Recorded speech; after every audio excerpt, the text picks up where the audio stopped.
안녕하세요. 퍼펙트학원 국력입니다.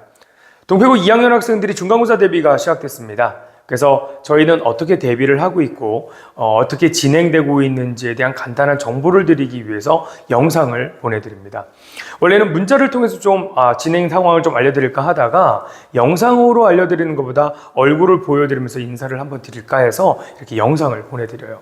그리고 미리 잠깐 말씀드리지만 앞으로 간단한 영상들을 자주 보내드리도록 할게요. 그래서 학교 진행 상황, 그리고 문제 분석, 난도 분석 이런 것들을 좀 중심적으로 학부모님 이렇게 정보를 드리도록 하겠습니다.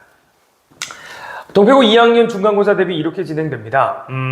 중간지필고사 시작은 4월 24일부터 4월 30일 동안 5일 동안 진행이 되고요. 알고 계시겠지만 이 근처에 있는 학교에서 가장 늦게 시험이 끝나요. 그 말은 돌려 말하면 아이들 입장에서는 스트레스 받겠지만 아이들이 공부를 할 수 있는 시간이 조금 더 있다는 거거든요. 그래서 아이들이 최대한 등급을 올리고 문제를 잘 마칠 수 있도록 저희들이 만반의 준비를 하겠습니다. 뿐 아니라 중간에 주말이 껴있거든요. 그래서 이 주말도 저희가 충분히 준비를 해서 만반의 준비를 해서 아이들이 한 문제라도 더 마칠 수 있도록 등급을 무조건 올릴 수 있도록 저희가 최선의 노력을 다하도록 하겠습니다. 시험 범위는 2022년 개정 교과서, 비상교과서가 나왔어요. 문학편이 나왔고요. 이 교과서가 학교에서 처음 사용하는 교과서이기 때문에 아마 학교 선생님들도 교과서 중심으로 일단 시험 문제 낼 것 같아요. 그래서 현재 1단원, 2단원이 나왔는데 수필은 이번엔 좀 많이 빼셨더라고요. 그래서 수필은 빼시고 현대시 4편과 고전산문 하나, 현대소설 하나 이렇게 해서 진행이 됐습니다.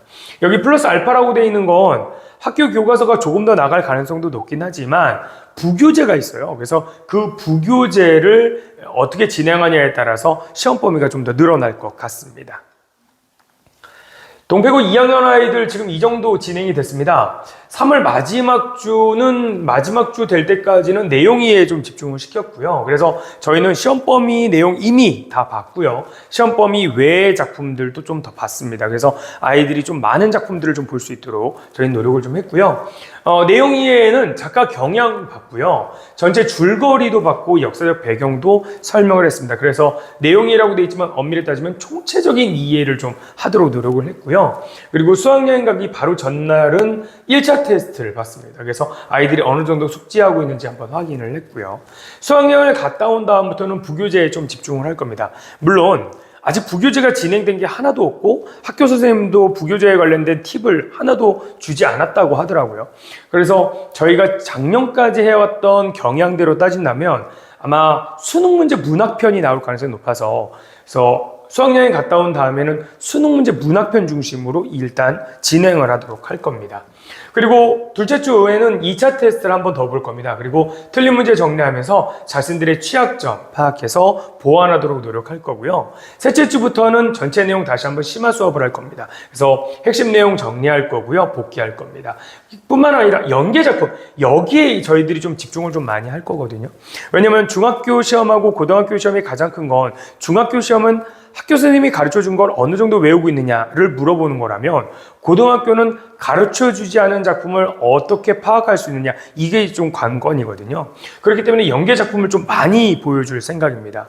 물론 이 연계 작품이 출제가 된다 그렇게 보장은 못하겠습니다. 지금까지 저희가 줬던 연계 작품들이 적중률이 높았던 건 맞지만 그래도 이 연계 작품이 꼭 나온다는 건 아닙니다. 그래도 이 내용을 보면서 새로운 지문을 봤을 때 서로 비교 대조해 가면서 주제면에서 표현면에서 어떻게 아이들이 이런 부분은 같고 이런 부분은 다르다라는 걸 파악할 수 있는가 그걸 연습을 시킬 거거든요. 그래서 아마 연계 작품에 좀 집중을 많이 할 거고 이게 아마 큰 관건이 될 것 같습니다. 그리고 시험 바로 전주는 중간고사 대비 중간고사를 실시할 겁니다. 그래서 아이들이 시험을 봤을 때 아이들이 긴장하지 않고 이렇게 문제를 풀어나가면 된다. 나름대로 접근 방법을 체계적으로 짜가면서 아이들이 문제를 풀 수 있도록 중간고사 대비 중간고사를 실시할 겁니다. 내신 교재 정리하면서 문제풀이 현재까지 숙제를 줬고요. 이제 이건 계속 진행을 하겠지만 여기에 플러스 알파 주간과제가 아마 나가게 될 겁니다. 그래서 이번 주말부터 아이들이 매일 하루에 하루치씩 문제를 풀 수 있도록 주간과제가 시험 보는 날까지 계속 진행이 될 거고요. 자체 테스트는 다시 말씀드리지만 3번 정도 자체 테스트를 봅니다.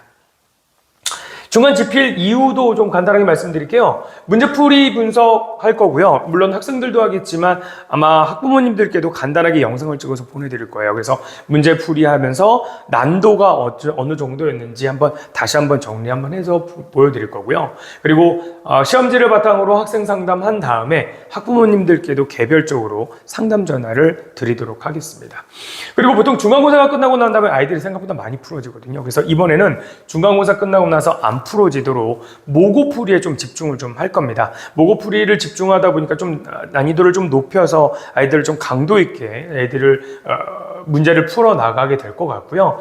이 부분을 하면서 아이들이 낯선 지문이 나와도 또는 독서 지문이 나와도 자신만의 방법으로 문제를 풀어 나가고 바른 방법으로 유기적으로 풀어 나가는 방법을 좀 익히도록 최대한 노력을 하도록 하겠습니다. 그래서 중간 이후에도 아이들이 좀 더 집중해서 아이들이 스스로 다잡아가는 그런 연습을 좀 시키도록 노력을 하도록 하겠습니다. 자, 일단 저희는 이렇게 진행을 할 겁니다. 그리고 중간고사 이후에 다시 한번 연락을 드려서 어머님하고 학부모님들하고 이야기해서 아이들의 취약점 다시 한번 보완하고 좀 더 나은 점수를 받도록 또는 높은 점수를 받았다면 그 점수를 유지할 수 있도록 저희가 최선의 노력을 다하도록 하겠습니다. 자, 또 그럼 다음에 저희가 인사드리도록 하겠습니다. 봐주셔서 감사합니다.